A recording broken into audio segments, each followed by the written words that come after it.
But from the faces of the crestfallen supporters in the audience, boy, a lot of people got this wrong. Let us bring in two former governors. Former Democratic governor from Tennessee, which went to Donald Trump, Phil Bredesen, and former Republican governor of New Hampshire, which is still too close to call, Judd Gregg. Where do you think this is going to go, Governor Gregg, for New Hampshire?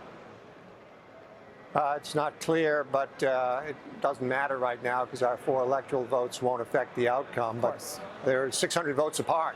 That's about as close as you can get on 700,000 or more votes cast. So it's a pretty close race. Governor Bredesen, everybody got this wrong when it came to the polls, the exit polls, the pollsters. They were all pricing in a Hillary Clinton victory. Where do you think they went wrong? Oh, I think there were an awful lot of people. I see this as more of a cultural election than a Democrat versus Republican. I think there were a lot of people who wanted to send a message to the establishment.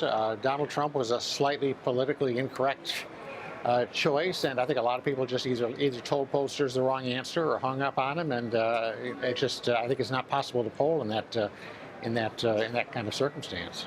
Governor Gregg, you've also served in the Senate as well, and it's pretty obvious, and it's not just me saying this, Paul Ryan admitted that the GOP rode into success to own all of Congress on Donald Trump's coattails.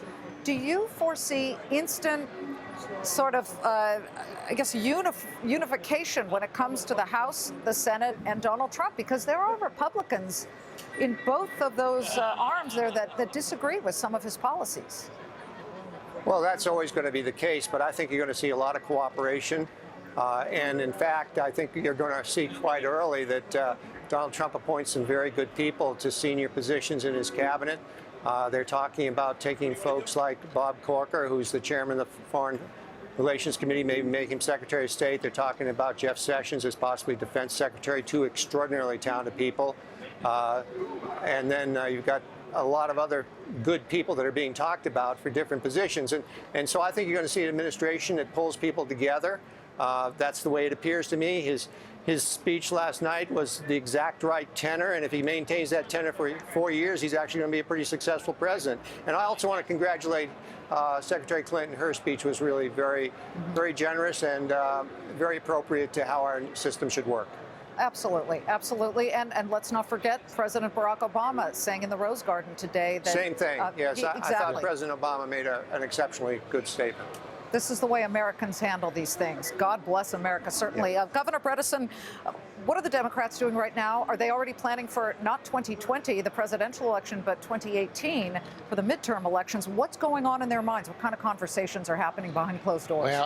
Well, I don't know. I mean, I think people have got to be sort of assessing what this all meant, and obviously the public was not ready to buy what Democrats were offering. I think we as a party need to rethink a lot about what it is we represent, to get some new ideas on the table, and to kind of reinvigorate the standing and I think the creativity the party has shown so many times in the past.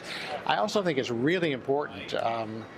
That we not try to do the same thing to President Trump that happened to President Obama, which was just a lot of people who were dedicated to nothing other than making sure, in Obama's case, he didn't succeed.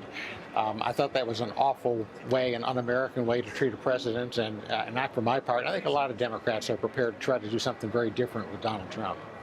I hope so. It'll be very interesting to see what happens, but we so appreciate both of you guys through this entire election cycle. You've joined us, you've given us your insight, and we do appreciate it. Governor Phil Bredesen, Governor Judd Gregg of New Hampshire, thank you both very much.